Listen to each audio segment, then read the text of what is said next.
Hello and welcome to the metacognition.org.uk CPD video on Knowledge Organiser. So this video is looking at the design of Knowledge Organisers rather than the usage of them. So in this video, in this CPD, we're going to be going through what you need to include in your Knowledge Organiser and what you need to be avoiding. So these are kind of the rules for your designing to make them as effective as possible.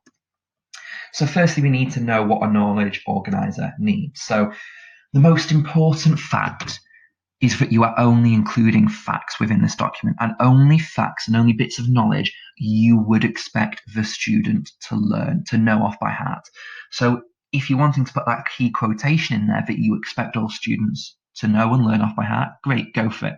But if you're including formula or definitions or keywords in the document that you wouldn't expect a student to know off by heart, then delete them. You want to try to limit the amount of facts on here, but obviously you're going to have to include everything you expect them to memorize. But the fewer facts you can have on the document, the better, and the more accessible it is for students. So really try to limit how much you're putting on your Knowledge Organiser and keep it to the bare minimum. Now, there are two main types of Knowledge Organiser. So you can have a grid, which is sort of tables, and your prose, your bullet point format. It's really important that you select one and you use it throughout. So even if sometimes you think a grid table format would be best, and sometimes you think the bullet pointed format would be best, you need to try to stick to one and keep it the same every single time. So at the end of this video, we're going to have a quick look at the advantages of grid and prose and the disadvantages of both as well, so that you've got a better idea of what might work for you. It's also highly likely that you might need to try out both to see what you think is going to work best for your subject and for your classes. But again, once you've decided on one, stick to it. The more familiar students are with the layout of these documents, the more effective they will be, and the more effective they will support student learning. Now, as much as possible, you need to break up the text within these documents. You need it to be digestible. You need it to be something that is very accessible. Sequence it as you might a lesson, make it logical. If you're going to do it in columns, then make it run down and work from left to right. Keep it as you would read in a book, in a normal document. Make it as accessible as possible. The reason for this is we're trying to avoid cognitive load. So if you've got section 1 up in the top left, section 2 in the middle right, section 3 in the bottom, it's not logical, it's not following a sequence. So make sure it follows, make sure it makes sense, and make sure it would be easily accessible to all of the students within your classes. If it isn't, then you're just wasting your time with it. Now, a big trend is to stick images on a lot of documents, especially Knowledge Organisers, which is great if they are appropriate. So you should only be including diagrams and including pictures if they support student understanding and if you would expect the students to know those diagrams or know how to label them. So, for example, you're going to include key formula on a mathematic Knowledge Organiser. You might include label diagrams or specific things in science. But you're not just going to include a picture of Pythagoras because it's a Knowledge Organiser on Pythagoras. A picture of Pythagoras does not help student learning, and it is not going to be a question in the exam to sketch out what he looks like. So where possible, delete them. If they do not support student understanding, delete them. Now, that might sound very harsh, but the reason for that is because it is distracting students from what you need them to be doing. Anything that causes a distraction takes away from a student's ability to focus on the actual learning. So by including those pictures in there, the students will be discussing them, they'll be looking at them, they will not be engaging with those core facts you expect them to put to memory. So like I say, where possible, delete the pictures that aren't needed to avoid the distraction and the cognitive overload. Now there's a few more things that we need to know about as well. So specify keywords and formatting it in the same way each time. So like I say, once you've decided upon a format, keep that format. So it might be that you put keywords on the left-hand side of your document, you put a timeline, a chronological order of your events down the center, and maybe you put some diagrams or some pictures that are appropriate down the right-hand side. You can choose whichever layout works for you, but try to keep it in the same position for every single knowledge organizer, irrespective of the content on there. So sometimes you might need more diagrams, sometimes you might not need any, but where possible, try to keep it in the same format every single time across a faculty. And that last bit is really important. You need to be keeping knowledge organisers in the same format for all teachers across a subject. So you don't want different maths teachers to be doing different types of knowledge organisers, same in history, French, English, etc. You need to have one format that is agreed upon and then is used for all of the classes and all for the years. It minimises disruption and it maximises learning because students will be familiar with what the knowledge organisers look like. Train them up well in year 7 and you're not going to have any difficulties later on. Give them a new teacher in year 11 who uses knowledge organisers in a different way and they're not going to use them as effectively otherwise. Now, I've mentioned different sections. So you might have keywords, you might have definitions, diagrams, a timeline, so on and so forth. It's up to you what you decide you need to put in there. But one useful hint is to number each of the sections. So not just the pages, don't just label it page 1, page 2, etc. But number each of the sections. So your keywords might be section 1, definitions might be section number 2, a timeline section 3, etc. The good thing about this is it helps to direct work when you're using a knowledge organizer. So if you want students to revise section 1, they will know that that's keywords. If you want them to revise section 3, they'll know that's the timeline of events. So it makes it very easy when you're asking them what to do. They'll suddenly start to know that section 1 is keywords, section 2 is definitions, and so on. So you won't have students coming in and saying, oh, I wasn't sure what to do, or in lessons saying, oh, I haven't got started because I didn't know what to do. They will know what each section is and they will know how they are supposed to work with it. So again, it's that familiarity. Once you've trained them up once, don't start changing things around. Keep it in the same order so that students are confident with it.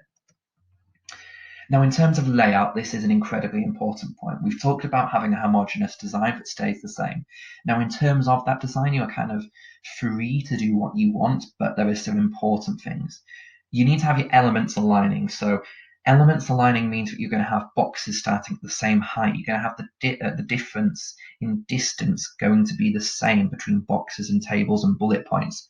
You're going to space things out in the same manner. So you're having something that's very, very nicely laid out. You're having something that doesn't have squiggly boxes going off in different directions or doesn't have different types of shapes and boxes on your diagram. It's very neat. It's very simple.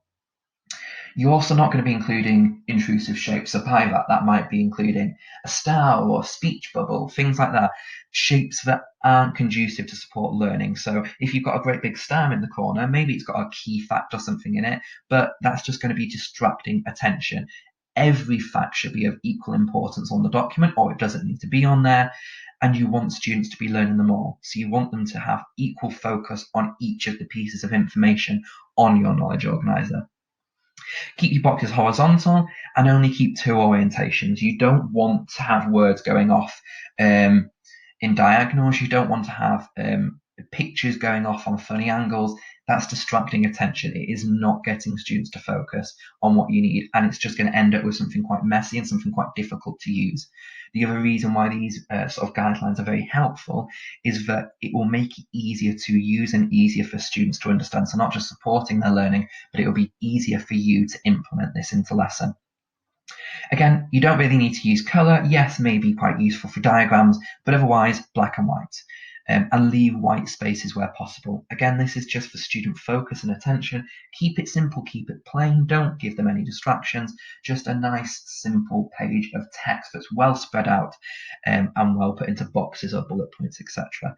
Colour always looks nice, but you've got 2 considerations. Firstly, are the kids just going to get drawn to the colour on it? And secondly, and most of us don't have unlimited printing bills. So if you're printing a knowledge organizer every 6 weeks for each of your classes, you're suddenly running into thousands of pages of colour printing, which is not going to be cheap. Now, as mentioned at the start of the video, we were going to have a look at the grid versus prose debate. So here we're going to have a look at the advantages and disadvantages of using each of the methods. And I'll reiterate again, you do need to try to decide on one and stick to it. So once you've got a design that's been agreed and implemented or beginning to be implemented by your faculty, stick to it. Don't go changing it. It might be difficult to fit in what you need into that format, but you're going to need to take some extra time to try to find a way. You really do need to minimize the changes where possible. So in terms of a grid, that is literally meaning your tables, and it avoids that textbook-like look. So instead of having reams and reams of text, if you've just got, for example, the keyword in the left-hand column, the definition in the center column, and an example in the right-hand column, or the formula or the diagram, then it avoids that textbook-like look. It's well split up and it's nice and accessible. So like I was hinting at there, it's clearer. Having something in a table is a lot clearer than having a lot of bullet points. Each new line has a new key fact, whereas this might not be true in a bullet-pointed sentence. It's less daunting as well than a load of bullet points. If you've got an A4 page with 30 or 40 bullet points on it in a couple of columns, that is a lot more intense than just having a table with 10 columns in it. Obviously, with a table, you might need more lines within it than maybe with the bullet points, but it can help to break it up and reduce that daunting aspect.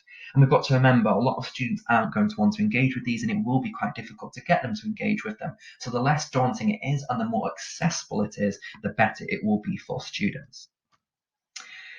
And again, I'll reiterate this once more, you can only include the key facts. And actually, a grid method helps you to do that. Because you're putting each new key fact on a line, it avoids maybe going into that waffle. So you'll see in some of my videos, I'm sure, that when I start to get going, I'll waffle on a bit. It's the same with a prose type of method. If you're starting to bullet point and maybe end up paragraphing some of your key facts, you're then going to be including words and information you don't expect students to put into their long-term memory.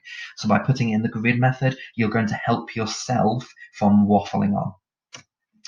Now, obviously, there are some drawbacks to this, so it's hard to link knowledge. So if everything has got its own line in your table, then it's going to be very difficult to link 2 or 3 things together. If you've got a bullet-pointed format, you can start to link them together a little bit more. You can start to add in key clause words such as so, therefore, thus, etc. That is more difficult in this method. And it is less useful for those who miss lessons. So in the other video on Knowledge Organisers that we're going to be putting up, we look at the benefits of a Knowledge Organiser. Now, a lot of students use them when they've missed a lesson, so maybe they're off ill, exclusion, removal from classroom, whatever it might be. Knowledge Organisers are very useful to help them catch up. They can see what was covered in that lesson and they can learn those facts. Well, in a prose method, those facts are maybe inbuilt into a little bit more context or explained possibly in slightly more depth. That's more useful for someone who has missed a lesson. They can read a little bit more about it. But in a grid method where you're just sticking to a fact with no sort of additional explanation or embedded within a context, it can possibly be a little bit more difficult to understand what was missed during that lesson. Now, the prose method. Easier to explain links, like I've mentioned, it's easy to connect bullet points together, and it's easy to put in a little bit more depth into each bullet point, explaining the point, especially where you'd expect the students to understand that explanation.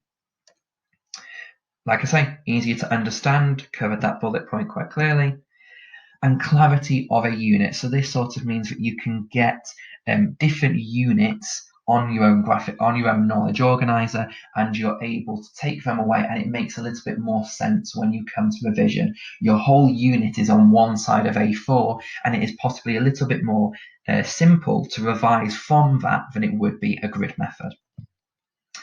Now, sentences can lead to facts being lost. If you are wanting to say that the Battle of Hastings was in 1066, you can simply put that into a grid and have date in the left-hand column and event in the right-hand column. As soon as you are writing that into a sentence, you're starting to add in other additional words that possibly take away the meaning or take away students' attention from the fact. So you either need to be writing in very short sentences, or you can end up losing the point of the sentence in the first place. And like we say, text can be daunting. If you've got a prose Knowledge Organiser and it is just 2 columns of 30 bullet points, that is very daunting. There's a lot of information there to consider. So where possible, that can be avoided. And then it also does take longer to produce. So you're writing a significant amount of bullet points, you're writing a significant amount of text. That is a lot for you to do. So if you've got to do that for each of your classes every 6 weeks, you're going to be spending quite a lot of time on it. So it will be quicker to produce it in the grid format. Now, One more point, needs to be tweaked more often. So if you've got it into a contextual point of view, that might need to be changed depending on the ability or setting of that class. So if you've got a more able class, possibly, you might need to remove some of the sentences in that or the explanatory factors. So again, you've just got to consider that and just consider what's going to be most useful across a range of classes. Now, that is everything on how to design your knowledge organizer. So, as I've mentioned in this video, we are going to be putting up another video which details why we use knowledge organizers and the importance of them, and then how to apply them to lessons. There's no point having a very nice looking graphical knowledge organizer, that is hugely well designed and then not using it effectively. So do go and try out our other video and see what you can learn from that. If you do have any questions, feel free to get in touch with us via email or on Twitter, and we do hope that the CPD course has helped you. Thank you.